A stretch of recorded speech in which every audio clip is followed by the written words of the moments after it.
اعوذ باللہ من الشیطان الرجیم بسم اللہ الرحمن الرحیم الحمد للہ رب العالمین الصلاۃ والسلام علی رسولہ الکریم وعلی اہل بیتہ الطیبین الطاہرین المعصومین اما بعد قال اللہ الحکیم فی قرآن الکریم بسم اللہ الرحمن الرحیم قل ان الفضل بید اللہ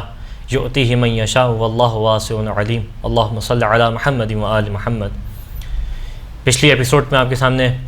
اس بات کو پیش کیا کہ خدا نے مختلف انبیاء کے اوپر فضیلت عطا کی، اور اسی طریقے سے مختلف زمینوں کو ایک دوسرے کے اوپر فضیلت عطا کی، مختلف ایام کو آپس میں ایک دوسرے کے اوپر فضیلت عطا کی۔ اسی ذیل میں جو فضیلت ہمیں کربلا کی دکھائی دیتی ہے اور زمین کربلا کی دکھائی دیتی ہے، ایسی فضیلت کسی اور زمین کی دکھائی نہیں دیتی روایات کی روشنی میں، کہ جو روایات بیان کرتی ہیں سرزمین کربلا کی فضیلت اور اس کا بلند مقام، یہ مقام کسی اور زمین کا بھی نہیں دکھائی دیتا، اور اس کے مقابل میں کوئی اور زمین نہیں آتی اس مقام پہ۔ اسی ذیل میں مختلف روایات ہیں ہمارے پاس، اور اسی وجہ سے کہ جو فضیلت کربلا کی ہے وہ کسی اور مقام کی نہیں ہے، اسی وجہ سے جو ثواب اور جو اجر اور جو اعمال کربلا کے لیے بیان کیے ہیں، یہ بات متفقون علیہ ہے، اس بات میں کوئی شک نہیں ہے کہ یہ فضیلت اور یہ مقام کسی اور زمین کا نہیں ہے۔ یہ اعمال کہیں اور انجام دے تو وہ اجر و ثواب نہیں ملے گا، کہ مثال کے طور پہ روزہ عرفہ کی زیارت، اربعین کی زیارت، اور مختلف اعمال، 15 شعبان کی زیارت، یہ جو تمام اعمال ہیں یہ خاص ہیں کربلا کے ساتھ، اس کے اندر کوئی اور شریک نہیں ہے۔ وجہ کیا ہے کہ کربلا کی اپنی ایک خاص اہمیت ہے۔ اسی ذیل میں مختلف روایات ہیں جو زمین کربلا کی افضلیت کو بیان کرتی ہیں اور ان فضائل کو بیان کرتی ہیں جو خاص ہیں زمین کربلا کے ساتھ۔ ان میں روایت ہے معصوم سے کہ بیان کرتے ہیں کہ خلق اللہ تعالی کربلا قبل ان یخلق الکعبہ ب24 الف عام، کہ اللہ نے زمین کربلا کو خلق کیا۔ کس وقت خلق کیا؟ اس سے پہلے کہ اپنی مخلوق کو خلق کرتا، کتنا پہلے؟ 24,000 سال پہلے زمین کربلا کو خلق کیا، یعنی ابھی کوئی خلقت نہیں تھی، اللہ نے صرف کربلا کو خلق کیا۔ وَقَدَّسَهَا وَبَارَكَ عَلَيْهَا، خلق کرنے کے بعد اسے مقدس قرار دیا، اسے بابرکت قرار دیا۔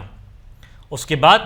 فرماتے ہیں کہ فَمَا زَالَتْ قَبْلَ أَن يَخْلُقَ اللَّهُ الْخَلْقَ مُقَدَّسَةً وَمُبَارَكَةً، اس کے بعد جب اللہ نے اپنی خلقت کو خلق کیا اور مخلوق کو خلق کیا تو یہ زمین کربلا کا تقدس ختم نہیں ہوا، یہ اسی انداز سے مقدس رہی اور یہ اسی انداز سے بابرکت رہی۔ اور اس کے بعد آگے فرماتے ہیں وَلَا تَزَالُ كَذَلِكَ، جس طریقے سے اللہ نے پہلے سے مقدس قرار دیا تھا، پھر خلق کو اللہ نے اپنی مخلوق کو خلق کیا، اس کے بعد جو ہے وہ اس کا تقدس اپنے مقام پہ باقی رہا، اسی طریقے سے اس کا تقدس، اس کی برکت کبھی ختم نہیں ہوگی۔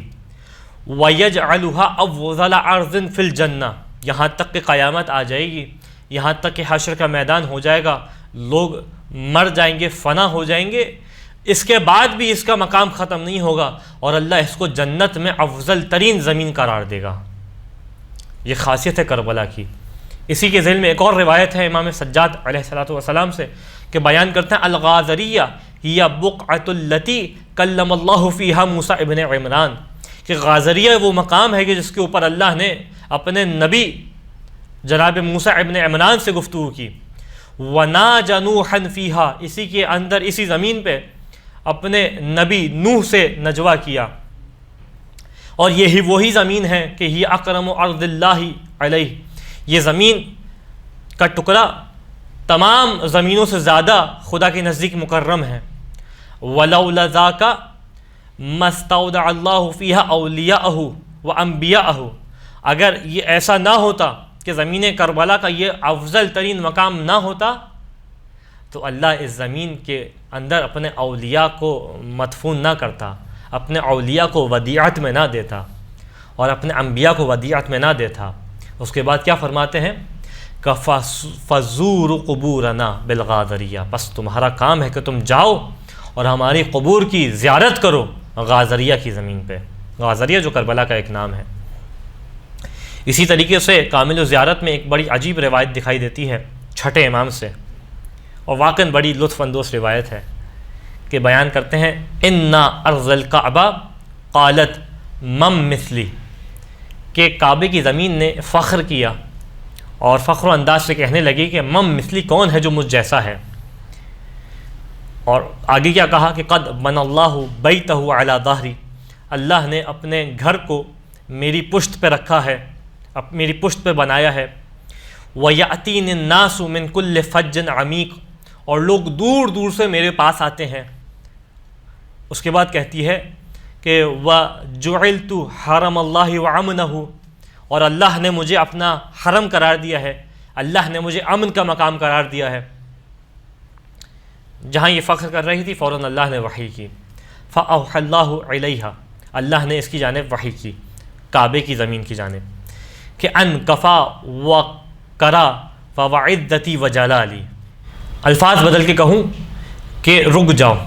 اور اس طریقے سے فخر و مباحت نہ کرو. فوعدتی و جلالی، مجھے میری عزت کی قسم ہے، مجھے میری جلال کی قسم ہے، کہ ما